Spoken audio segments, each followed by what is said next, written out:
Okay, why don't we go ahead and get started with the last couple folks are signing in. We'll start with a couple of announcements.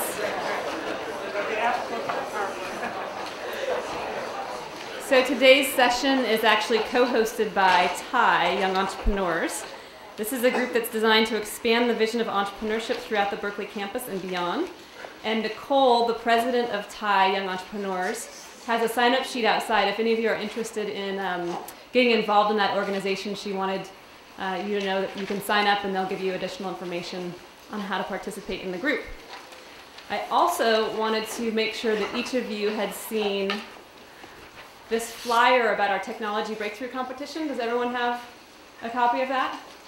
So as part of the activities of the Center for Entrepreneurship and Technology, we are putting together a technology breakthrough challenge. And the idea here is that Berkeley really wants to identify and recognize new innovations that are going on in the various research labs and departments that will have impact to the world in the next 5 years. It's very, very easy to apply, and as you can see, there's quite a significant cash award associated with this. It's a 2-page application. There are only 3 questions on the application, and it's really about proof points for your technology, how it will impact the world, and why you think this would come to the marketplace in the next 5 years. This is not a business plan competition.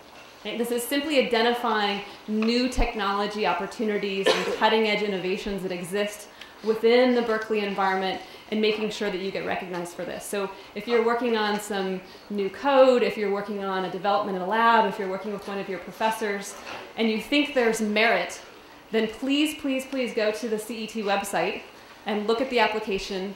It literally should take you only a handful of hours to apply, and the rewards could be quite high, both cash and recognition. So think about that and take a look at the applications. And then do we have everyone in here? I think we do.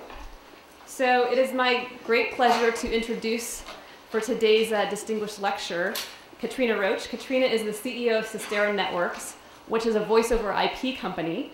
They are developing enterprise VoIP applications. And prior to joining Systera, Katrina was a CEO in residence at Kleiner Perkins, which, as many of you know, is a top venture capital firm here in the Bay Area. She has a long and distinguished career in enterprise software, which is where I met Katrina. We have many colleagues in common there. She was both general manager of the supply chain group and chief marketing officer at Bond Software. She went from there to I2 Technologies, where she was chief marketing officer, and was also president and COO of Avant, another interesting enterprise software company in the supply chain space. So she has a lot of interesting background in technology. She'll be speaking a little bit about voice over IP. She will also be talking to you about an area that's near and dear to her heart, and that's the area of brain science and applications and opportunities she sees there that you as engineers can get involved in. So Katrina is involved in a group called ABC Squared, which is focused on eliminating brain cancer and brain disease. She's also a member of the Brain Trust, which is a group of 50 neuroscientists, VCs, and other industry thought leaders in a sort of think tank looking at opportunities as it relates to brain science. And she's a chemical engineer from the University of Kansas. So we're going to hear a very varied lecture here tonight, both on voice over IP and on brain science, and different opportunities that she sees that you could pursue as engineers in both of those spaces. So please join me in welcoming Katrina. And Wait, hold on. Can you tell them what we're doing with the green sheets tonight, your assignment is to write down what you think was the most important aspect of the lecture tonight. So rather than a question, we want to hear your perspective on the importance of the elements you heard here and what you think is the most important message that Katrina has to share with you. She told me that. Yeah. So please join me in welcoming Katrina Roche.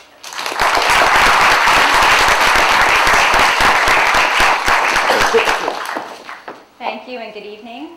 You're wondering, what is an enterprise software person doing talking about the brain? Well, I called ICLOC and I told him I wanted to talk about voice over IP. He told me that space is dead. He didn't tell me it was dead. He just said it's clearly That technology is clearly established. We know that the opportunity exists. We know that market's going to develop, and there's not really an opportunity for engineers to spend time to participate in the growth of that market when they graduate. And there's nothing that a CEO likes to hear better than, you are in a well-defined market that everyone will just give you. So I like that. And it also gave me the opportunity to talk about a subject that I care deeply about, which are opportunities that you might have in helping us solve problems with brain disease in the coming years. What I've learned over the years, how I got here, I studied chemical engineering at the University of Kansas. It's an unlikely place for a Kansas farm girl to wind up, but that's what I did. I thought I would make a lot of money studying chemical engineering. I started out first in aerospace engineering. I found you make no money in aerospace engineering unless you want to design things that fly, and I wanted to be an astronaut, and that wasn't the way to get there. So I switched quickly into chemical engineering and petroleum engineering, which was really lucrative because people were hiring women then because there was affirmative action for $42,000 a year, which is an obscene amount of money in those days. The year before I graduated, the bottom fell out of the petroleum industry, and I didn't have a job at all when I graduated. So I went to work for MD Phillips and took an electrical engineering job, which I didn't know anything about. We were just commercializing surface mount technology, so removing circuitry from leaded technology, which you guys have probably never seen, but we had wires that went through circuit boards. We twisted them at the end. We're moving to surface mount, which Phillips invented, and I was on the team that commercialized that technology. It's hysterical. I would go to Ford Motor Company. It was my job to convince Ford to convert everything to surface mount. And I would say, so, what do you need here? And I would pretend I could understand these electrical engineering diagrams, which I couldn't. And then I would run. I'd say I have to go to the bathroom, and I would call whatever plant made the product and say, they need a bypass capacitor. And they'd tell me the 6 questions to ask, and I'd go back in and say, what would the operating characteristics be? And that's the way we did it. There was just nobody understood that technology at the time. There were very few electrical engineers, and they were just happy to have someone that knew enough math to be able to solve some problems. So that was my first job. I went from Phillips into working in biotech and doing systems design. In the 1990s in Southern California, I implemented a lot of systems in biotech, mostly around designing clinical trial systems, patient tracking systems for medical devices, and understanding drug development process, which is how I got interested initially in the brain. My experience in chemical engineering, I think, gave me a leg up because I was able to actually understand what the people who were developing new compounds were writing on whiteboards. I then went into the development and management of supply chain solutions, which is really a math optimization problem, and that's where I spent most of my career was around math optimization. What I'm working on now, Syst Networks. We are a public voice over IP company. We're the leading provider of networking solutions and applications to support enterprise VoIP. Today we have over 125 customers and 300 installations. We are the market leader in this space. It's very rare that I get to say that about a company that I'm associated with. It's a hard thing for a company to say. We have 2 competitors underneath us. One has 20 customers, one has 5. So we're clearly the market leader. We started the company in 1998 in Richardson, Texas, and we initially started out to develop an XML switch, and the brains behind our XML switch is in the back of the room. And he wanted to work on that problem. So we started working on an XML switch, and about the same time, there were a group of people at a company called Syst that were working on internet protocol telephony, on IP telephony. And the guys working on IPT needed a way to deliver XML to the telephone, and they didn't have a way to do it. And they heard of this crazy New Zealand guy that was working in Richardson, Texas. They hooked up. They asked him if he might be able to deliver XML technology to the phone, and he recognized an opportunity. We stopped working on XML switching per se, although a lot of that is still in the product today. We could have built an EAI company. Quite a few EAI companies got built to do applications integration between 1998 and 2000. None of those companies are of any scale today, although they did go up and down. We recognized that EAI technology was going to wind up in the platform stacks of guys like IBM, Microsoft, and people like that, and that the other part of it would wind up in the applications itself. So we saw an opportunity to look at, we believed strongly that phones were going to move to the internet and that IP telephony would be reality, and we focused our efforts on that. It was a huge leap of faith, but it didn't take long before Cisco bought Celsius. And once Cisco bought Celsius, we knew that we were in the right place. And so we hung in there. Cisco did not deliver any IP telephony revenue for 98, 99, 2000. And we had no venture money. So it was really a lot of not very much pay, a lot of work. And in 2001, Cisco started delivering IP telephony revenue. So from a standing stop until today, Cisco, who is our main partner in IP telephony, we work on top of Cisco's call manager. From a standing stop, Cisco today is the #3 provider of enterprise telephone lines, enterprise telephony lines out there. And they are the #1 provider with 40.2% market share of pure IP lines.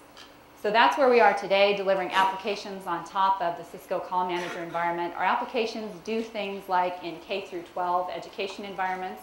We can do things like take attendance in a classroom. We can do alerting in the classroom. If a student has a gun, we could do classroom lockdown. We could lock down the school so we don't have students out in the hallways. We have a unique capability around call recording, where if you're speaking to, if you want to call in a bomb threat to law enforcement, we don't know when you call law enforcement that you're going to make a bomb threat. We know that about 2 minutes into the call, and by the time you've made the bomb threat, it's too late for us to record the call. We have a capability, though, that if you push our record button, we record just like TiVo all the way back to the beginning of the phone call. Even if your call was 2 hours long, we hit the record button 1 second into 1 second before the 2-hour call ends. We'll record that all the way back to call initiation. So for law enforcement and compliance, it's a particularly valuable feature for us. So that's what we're working on today. We think it's a great opportunity. The application space is just starting to develop, and we're expecting to see great growth in this market over the next 3 to 4 years. What I'm working on now, where I became interested in the brain. First, it's a natural outgrowth of my interest in DNA. I don't know how many chemical engineers in the room. Yeah. So the brain is all about chemistry, or DNA is all about chemistry. And I didn't really understand that. When I was going to school, there was very little time spent on DNA, but it's all about chemistry. My experience in biotech and my chemie background. I also had a family member that was diagnosed with glioblastoma multiforme, which is brain cancer, also called GBM. GBM is the most deadly human cancer. It doubles in size every single day. So you could start with a pinprick, and in 2 weeks, you'll have a tumor the size of a grapefruit under recurrent GBM. It is always terminal. People live 280 days if they have surgery, if they have radiation, and if they have chemotherapy. You live 280 days is the average lifespan. My cousin who has GBM was diagnosed 14 months ago, and she's still alive today, and had an excellent revision at UCSF Medical School, and is dealing with chemotherapy. But that kind of renewed my interest in the space.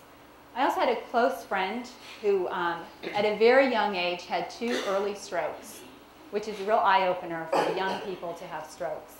And much of what happens with strokes happens in our brain.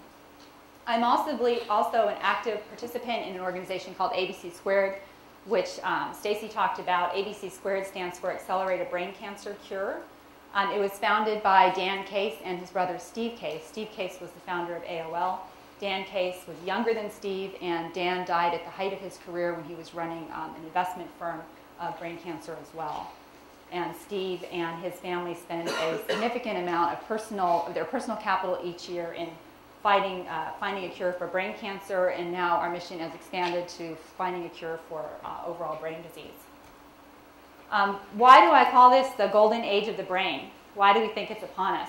First, there's a patient population that's going to create a healthcare cost compelling event.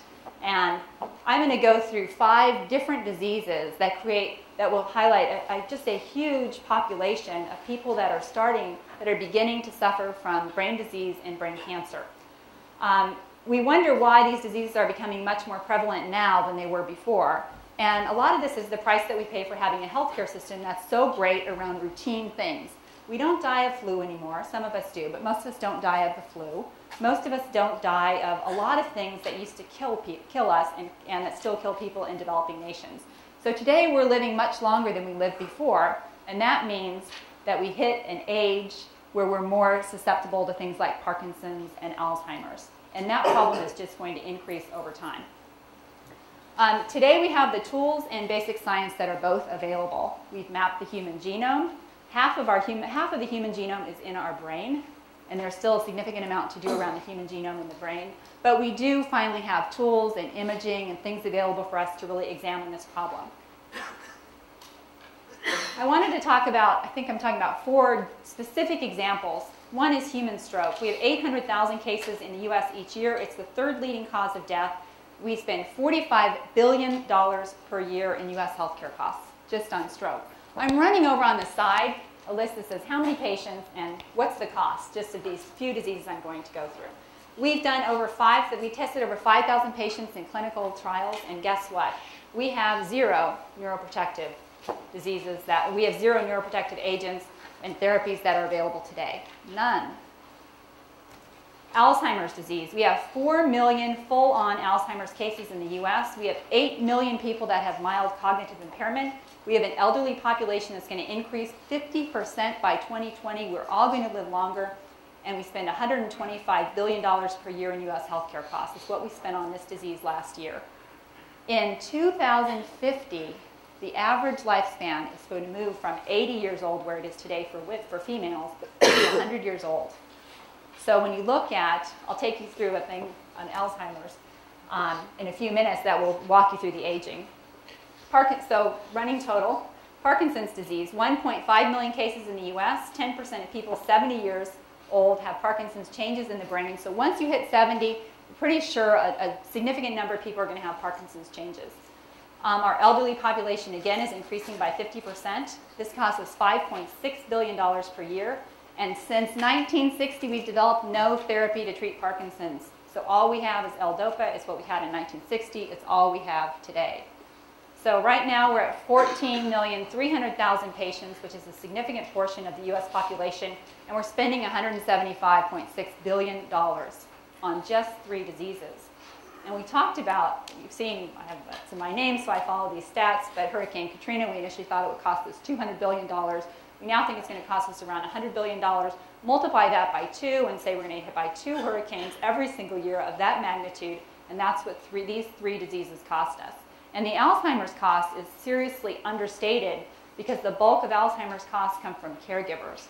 When your mother or father gets Alzheimer's, you need to quit working to care for them unless you want to institutionalize them.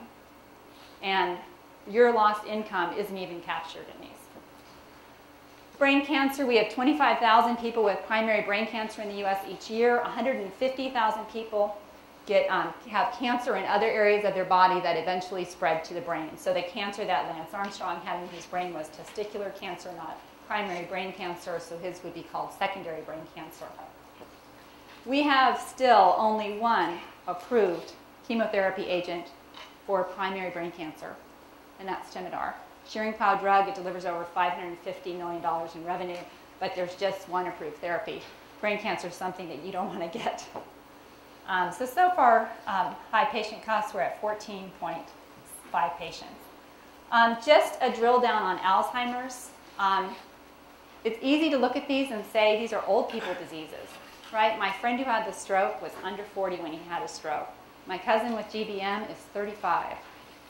Alzheimer's, your parents get Alzheimer's, you get Alzheimer's, right? We're all going to get Alzheimer's. When you look at people who are over 80, you'll see how many people get Alzheimer's. 40% of people over 80 get Alzheimer's. If you're over 75, 25% of people get Alzheimer's. And guess what? We're all going to live to be 80. Statistically, we'll live to be 80. So we can count on getting Alzheimer's at some point in our life, and we can count on our parents getting Alzheimer's. The Alzheimer's market's going to triple by 2050. The population is aging. We've talked about that. Life expectancy changes. We're all going to live to be 100 by the year 2050. That's the average life expectancy, which means we've got 20 more years of Alzheimer's unless we find a cure. So it's a pretty gruesome picture when we talk about no therapies being available. So I've identified, I think, 6 opportunities for you that as an engineer, I think you can have an impact in this area. And I think there's going to be a lot of funding in this area and a lot of companies built in this space. The first one is clinical, and clinical around neurology. So when I say clinical, I mean you could become a doctor. That doesn't seem very likely if you're an engineer, right, that you're going to become a doctor. Wade Smith at UCSF just turned 45 last week. He runs the stroke center at UCSF. He's one of the preeminent stroke physicians in the US. Guess what his undergraduate degree is? Electrical engineering. And he somehow managed to accomplish all this by 45, and seems to have a pretty balanced life. The majority of UK patients don't have access to a neurologist at all. There are 10,000 neurologists in the UK. That's it. Many US patients lack access. 20% of the US population has no access to neurological services at all. And it's a matter of luck. Where do you live determines whether you're going to have access. I can tell you that if you have a stroke, and a lot of stroke is caused by, you could have a heart defect that you don't know that would cause you to have a stroke. You normally, before a stroke, have something called a transient ischemic attack, a TIA. If you have a TIA, you might stutter, you might stop speaking, you might not be able to hear for a few hours. Those kind of things manifest itself in a TIA. You go to the emergency room, you're diagnosed with a TIA. We know if you have a TIA that within 90 days you will have a stroke. We know you will. It's what happens with TIAs. But if you've had a TIA, guess how long in Berkeley and in San Francisco you will wait to see a neurologist. You will see a neurologist no earlier than 2 weeks, and more likely it will be 4 weeks before you'll be able to see a neurologist. So we will spend 30 days of your 90-day ticking time bomb waiting to see a physician because there just aren't enough of them. So the great thing, if you're an engineer, you probably don't like blood very much. I know I don't like blood very much. Neurology doesn't require that you ever touch blood. You look at a person, the tests are really cool, you spend a lot of time talking to people, you push down and see strength in arms, you look in ears. There's no blood in neurology. So if you're interested in the medical field, this is a perfect field. The second one is the blood-brain barrier. This is going to get a little bit technical, more on the biology side. But the blood-brain barrier is the single most important factor limiting the translation of what we're doing on the molecular side into therapies in the brain. And just let me spend a few minutes on the blood-brain barrier. So our blood vessels are made up of things called endothelial cells. And endothelial cells kind of overlap, and they hold our blood vessels together, and they do very well at holding our blood vessels together and keeping our blood in them. When we take a drug, that drug can go through our endothelial cells and is delivered to wherever we have the disease in our body. So it's very easy for most things to go through the endothelial cells, the overlapping, because there's enough space, so it's porous enough for them to go through your blood vessels. The endothelial cells that protect your brain aren't the same. It's a much, much tighter connection. And we know that if we inject dye into your brain, that your brain will stay dyed on the outside, but it will never penetrate the lining of your brain, and that dye won't go into your brain. That's there to protect your brain from getting viruses, from getting bacteria, and all the things. Those would be pretty serious things if we got them in our brain. So we have a very protective coating around our brain that's called the blood-brain barrier that prevents substances from getting into our brain. So it's great at preventing disease, but it's not so great at allowing us to get therapies into the brain. We cannot, with the exception of schizophrenia drugs, epilepsy drugs, those are a few of the examples. There's only like a handful, less than 5 drugs, less than 5 classes of drugs that can be delivered to the brain because they don't penetrate the blood-brain barrier. In order to penetrate the blood-brain barrier, what do we need? Very, very, very small molecules. We have to have a molecular weight less than 400 Daltons, and so look at the therapies that are in place today. 98% of small molecule drugs won't cross the blood-brain barrier because they're greater than that threshold. They're bigger. 100% of large molecule drugs don't pass. 0% of drug companies have a blood-brain drug targeting program in place today. About 100% of drugs identified through high-throughput screening, which are the systems in place that pharmaceutical companies use to test lots and lots of drugs, 100% of those drugs approximately have a molecular weight of greater than 400 Daltons. And we have 0, I think, I haven't found one yet. If you find one, let me know. We have 0% of academic neuroscience that emphasizes blood-brain barrier transport biology. So this is a huge problem. When you look at Alzheimer's, you look at those 15 million people, there's no way to get a treatment into their brain at all, other than L-DOPA and that one chemotherapy drug. We just can't get things across the blood-brain barrier. So there are a couple of ways for us to look at this problem. One is that if you wanted to go out and build a company that would look at blood-brain solutions first. So could you design a transport mechanism that would cross the blood-brain barrier? It's not just about molecular weight and made it much simpler. It's also lipid solubility. So So there are a few things like iron needs to get into our brain, and iron binds to a cell that's greater than 400 that passes. Iron itself is greater than 400 Daltons. It binds to a cell that can pass through, and that cell drags it through, that molecule drags it through. So that's an opportunity for you to build a Trojan horse type of a system that we could maybe bind to that and cross the blood-brain barrier in that way. We think that if somebody could build a company that's focused on blood-brain barrier delivery of treatments to the brain, that it is a huge market opportunity. When you look at this one chemotherapy drug, which is Temodar, which is delivering $560 million to Schering-Plough, that would be in Pfizer, the largest pharmaceutical company in the market today. That would be one of Pfizer's top 20 drugs. So the market opportunity is quite large. And if we could find a way to deliver existing chemotherapy drugs to the brain for brain cancer or other drugs to treat Alzheimer's, we'd have huge market opportunities where you wouldn't need to go develop a drug. If you could just, we know it will work, but we just can't get it to the brain. So definitely working on blood-brain barrier delivery.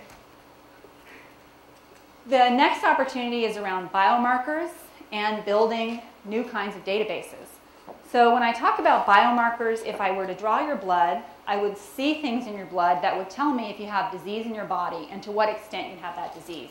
I'd also be able to look at your genetic markers. So if you were to get breast cancer, for example, there are two markers that I can test for that would test for breast cancer. One is BRCA1, breast cancer gene 1, BRCA1, and the other one is BRCA2. If you have BRCA1 and BRCA2, I know that you're going to get cancer. You're going to get breast cancer. It's 99% sure that you're going to get breast cancer. If there's a gene that we all have called the P53 gene, it's a tumor suppressor gene, and the role of that gene is to make sure that big tumors don't grow in our bodies. It's pretty important. But people who have tumors growing, their P53 gene is switched off in a lot of cases. So we know that if we test your blood and we see your P53 gene is switched off, we know that there's a poor prognosis for you. That the only drug we can treat you with is one by a Chinese pharmaceutical company, and we can treat you with holistic selenium methionine. We can treat you with that, which is a nutritional supplement. Those are the only two things that will switch on P53, and they don't do it that effectively. We also know that VEGF, which is the vascular epidermal growth factor, and EGFR, which helps epidermal cells grow, that if those two things are growing too quickly, that you're also going to have tumors grow. So we also know that if we look at those two things, we need to apply a therapy that's going to downplay VEGF and EGFR. And there are drugs out there today that do that, the most significant being Tarceva. But what don't we have? We have no way of looking at all the patients who have these diseases and identifying what their genetic markers are, what kind of treatment they got, and how well they perform. To me, that's a basic engineering problem. I would never think of delivering something without measuring how well it did. And if I know that if someone's P53 gene is switched off, that I shouldn't give them this drug, shouldn't I have a system in place that allows me to measure that, to see how they did on the drug, and then to stop giving that drug to people who have the P53 gene switched off, for example. So today there's no tumor typing. If you were to look at glioblastoma multiforme with brain tumors, just looking at the tumor, identifying 20 basic genetic markers, which are the ones that matter, and then identifying the age of the patient, because age has a lot to do with prognosis, and then tracking how well they did. If we just did that across the dozen institutions that focus on brain cancer, there are really only 3 big focus areas, but 12 that work in the area, we would go a very long way towards developing therapies and understanding how to extend the lifespan of people with this disease. And if we could do the same thing with Alzheimer's, Parkinson's, those types of things, it's a huge opportunity. And I think that there's an opportunity to build a company here that looks across a variety of diseases and a variety of care institutions and catalogs the information. Imaging, all of these diseases require sophisticated imaging systems. When I talk about imaging, I'm talking about CAT scans and MRIs. There's some very interesting work that's going on with imaging at Stanford. If you have brain cancer, you're going to spend $25,000 on MRIs before you know you have brain cancer. It takes that many MRIs before you can diagnose it. If you have a stroke, you're going to spend $5,000 on an MRI, and you're probably going to have a CT scan as well. So very, very high cost and not very high resolution. So we can get to, with some of the more advanced MRI machines, we can look at blood flow and spectroscopy and that kind of thing. But imaging is definitely important. The work that's going on at Stanford, which is really interesting, is that they've taken the HIV virus, they've turned off the bad part of the HIV virus because the HIV virus is very good at replicating. It's very good at crossing into areas where it's not supposed to be. So they've turned off the bad parts of the HIV virus. And then they put signals on that so that it will connect to a certain type of disease gene in the brain. It will go in and find it. There are obviously just animal models for this today. And then they're phosphorus. Phosphorant? What's the word? You know what I mean. They glow. The word's escaping me. So under imaging, they'll glow. And you can see where they've got the areas where the disease is more prevalent. So that's one really cool area. It's mostly the only people I know that are doing it is the BIOX project at Stanford. They have a huge imaging center where they're working on imaging the brain, and imaging is the key to understanding the state of these diseases and the progression of the diseases. Research is another opportunity. There are a couple of research areas. I picked out two that I thought might interest you. The first is the Allen Institute for Brain Science. I'm not the only one who thinks this matters. I'm just one person that doesn't have $100 million like Paul Allen did. Paul Allen took $100 million of his own money. He founded the Allen Institute for Brain Science. His inaugural project is the Allen Brain Atlas. They've been in business now for 3 years. I think they're in their third year. Their problem is brain complexity. They're creating an objective, consistent model of the mouse brain. I told Stacy that I wasn't sure if I should talk about animal testing in Berkeley, but they're slicing mice brains and testing them and mapping the human genome in the mouse. Why do we map the human genome? Why do we map the mouse genome? Because it's very similar to the human genome. The mouse brain is very similar to the human brain. It's the closest that we get. So they're looking at 24,000 genes. Today they process something like 12,000 samples a day. It's a very interesting project. They're looking for math people with expertise in math. They're looking for physicists, and they're looking for chemical engineers and computer scientists. One closer, which you could just walk to Tenjin Hall, is the Redwood Center for Theoretical Neuroscience, and they're focused on something that I don't care very much about, but it's interesting, is understanding the underlying ways that our brain is created and what drives behavior. So really, what's the essence of who we are, what we are, and what makes us that way. And also looking at the self-organization capability of the brain, which goes all the way back to the stem cell area.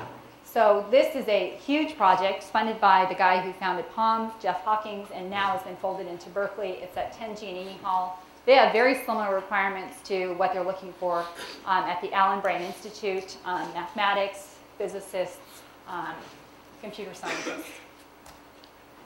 The sixth area of opportunity, I think, is your imagination. So we know, and I just picked some things to get you thinking, we know that complex thought delays the onset of Alzheimer's. And if we can delay the onset of Alzheimer's by 5 years, we make a significant dent in the cost of that disease. So what if Sudoku really caught on, right? I know some of you might play this. What if it really caught on? And what if we could get seniors to play it? What if you're developing computer games, could you develop something that might appeal to an older population and keep their brain engaged? Because the longer you can keep someone's brain engaged, the lower the possibility they have of developing Alzheimer's. The second thing we know is that complex social relationships delay the onset of Alzheimer's, even more than intellectual thought. So we know that a salesperson is much less likely to get Alzheimer's than someone who sits in an office and does data entry and doesn't talk to people very often. We know that the richer our social interactions are, the lower our chances of developing Alzheimer's. So is there something that you could do that might help people that are older, 40, because we need to have it started by the time we're 40. Could we have people develop more complex social interactions on the web? Things like that. We also know that the bulk of the cost with Alzheimer's is not treating the disease, it's the lost productivity of the caregiver. It's taking a caregiver out of the workforce or taking a caregiver away from their family and having them need to hire someone to take care of their family. So could you think of some devices that might be useful in helping us monitor activity in a home with someone who has early symptoms of Alzheimer's? And we do know, so don't develop this for that context, we do know that if you put a device in place that has a senior walking over to it and punching a button every hour, that they will not do that. And they won't do it because someone's checking up on them. You wouldn't do it. So people don't do that. So there has to be something that either reminds them to take medicine or monitors when they go to the bathroom. I don't know. But those types of things that monitors our daily activity. So that if I'm sitting at home or at work and my mom has Alzheimer's, I can sort of see something on my desk that says she's moving around her house and she's doing her business and she made food or whatever it is that I want to know that she's done. And I'm not going to worry about her. But guess what? If nothing's happened in her house for 2 hours, I'm going to start to get pretty worried. And I'm probably going to call her. And it's going to be I'll make a lot fewer calls in that model than I'll make if I'm sitting at home calling her once an hour to make sure that she's okay. Mom, can you please call me? So what might we be able to put inside a home that would enable someone to live at home longer, keep their independence, and reduce the cost of taking caregivers out of the workforce? And the caregivers are you guys. Maybe not today, but in 30 years, these caregivers are you, your spouses, and your family, taking care of your parents and your brothers and your sisters. So those are things, I think, in terms of using your imagination. Some of the other things are keeping track of medicine, so providing people with schedules to take medicines and things of that nature. So in closing, huge opportunity, huge cost spent. We spend over $175 billion in this area. The costs are projected to double, so we'll be spending between $300 and $400 billion per year on just those 3 diseases. The last 2 diseases had no cost associated with them. It's a huge portion of our GDP, but we're getting nowhere. Our therapies are only palliative, which means palliative means all we can do is kind of ease the symptoms. So we need to get to the cure, and the way we get to the cure is by starting to work on some of these basic problems. I would argue that if curing heart disease, curing cancer, those things are nice, and they're very important, and I'm a cancer survivor, so I think curing cancer is extremely important. But if something happens to your brain, it's the essence of who you are and what you are and who your loved one is. And I think it's a whole different ball game than if your loved one has cancer. So that concludes my talk. If you guys have any questions, I'd be happy to entertain questions on VoIP or on neuroscience or other opportunities, whatever you'd like to talk about. And I also have our founder, Greg Royal, in the back of the room, who's also available to talk about VoIP. And if you have questions, he'll run down here. He doesn't know that yet, but he'll run down here and answer them on this mic.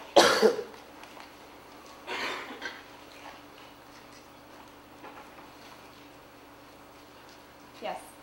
You talked about a Paul Allen's Institute, and they're mapping the mouse's brain, genes, and gene expression. Do you know what the progress they've made? They're almost done. They're almost done. So this is their first project. My last update was at the Brain Trust in October of last year, and they were about 2/3 of the way done. And they built really complex models for the cryo side of it, and then forcing them through pretty complex mathematical models. So they're pretty far done. He's got then how do you translate that into behavior and therapies, and those are kind of the bigger projects that he wants to get to next, but he's earmarked $100 million for this first part. I don't think they spent near that much.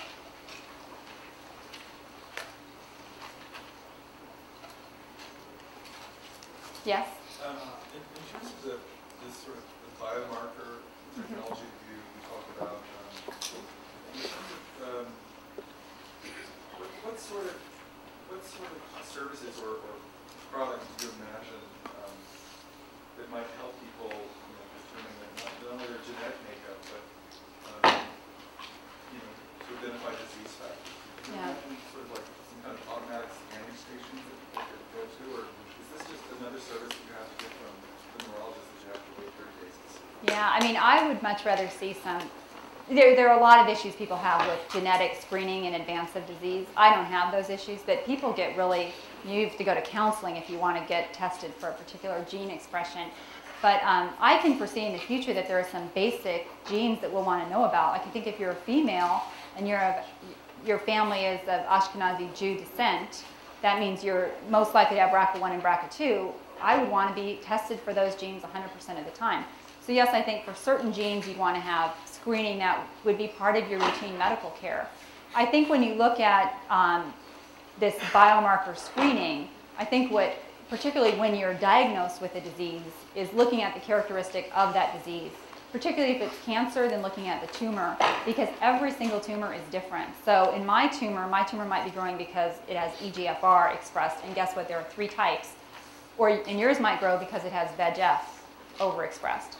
So if we could look at each tumor and then do that typing on the tumor, then we could develop things like chemo assays for chemotherapy that would help us understand which chemotherapy agents would be the most effective. Today, we just deliver the same chemotherapy drug to everybody regardless of the genetic expression of their tumor, which means that you're going to spend and we deliver it for brain cancer until you recur. So we'll just give you something that might not work and wait and see if something comes back, and if something comes back, we'll deliver something else. And wouldn't you much rather know that you're just going to wouldn't you much rather not spend those 9 months taking a drug that's treating something that you don't have?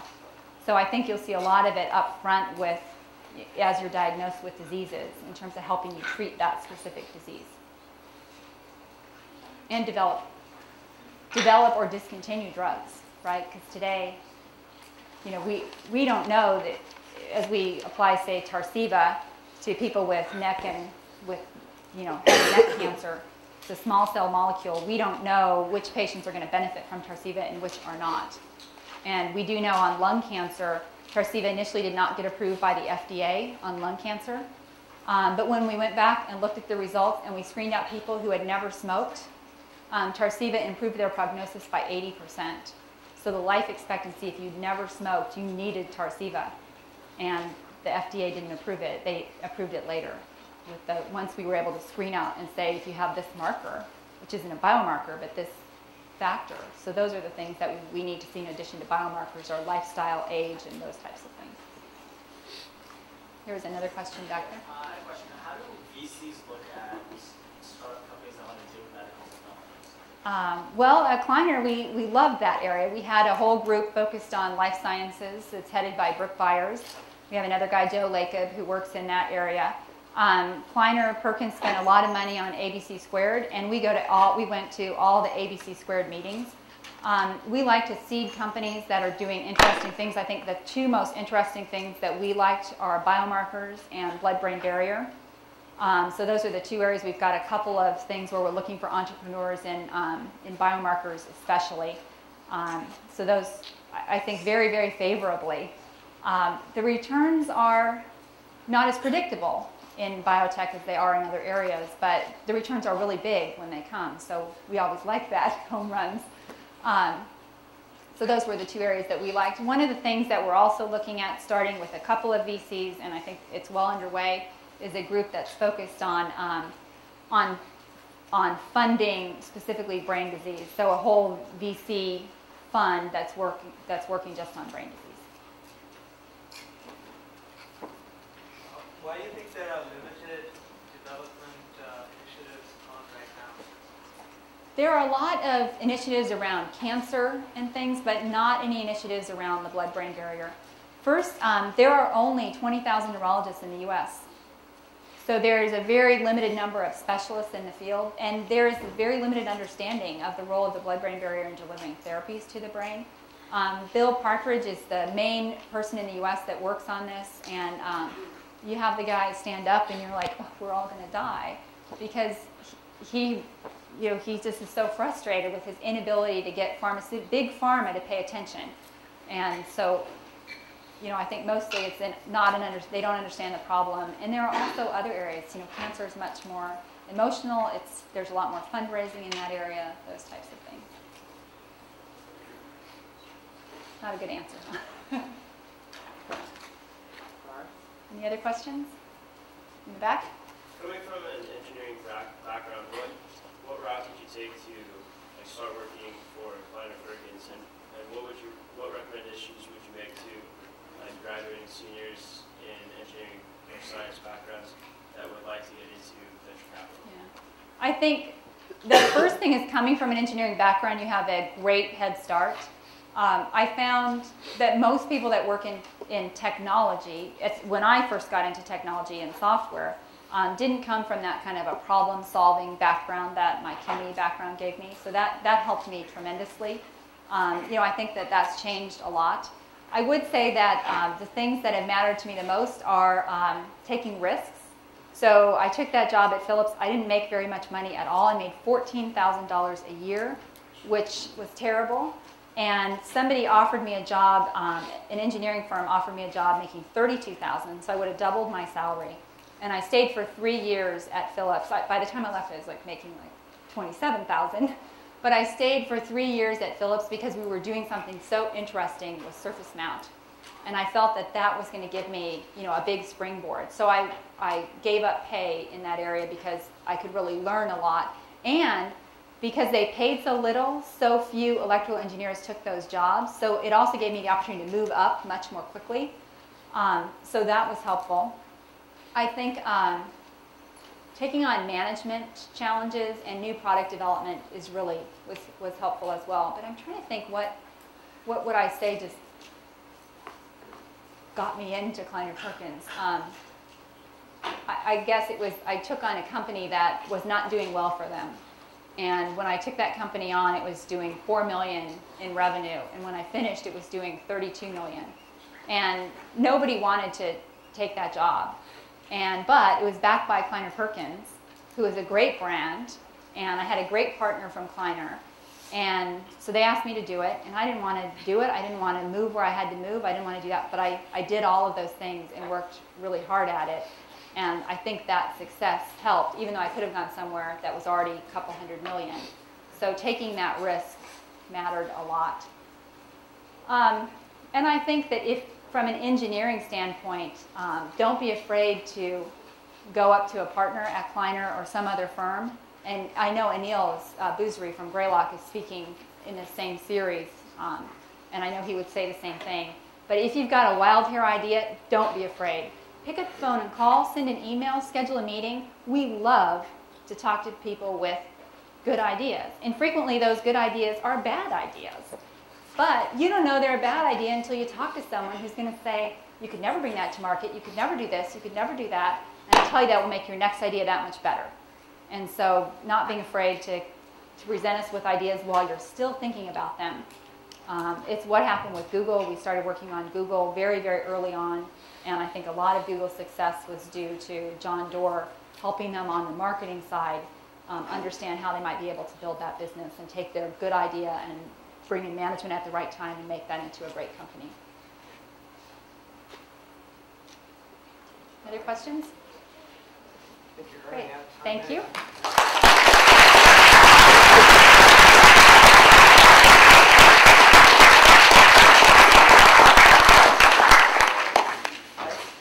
Don't forget to leave your green pizza over here.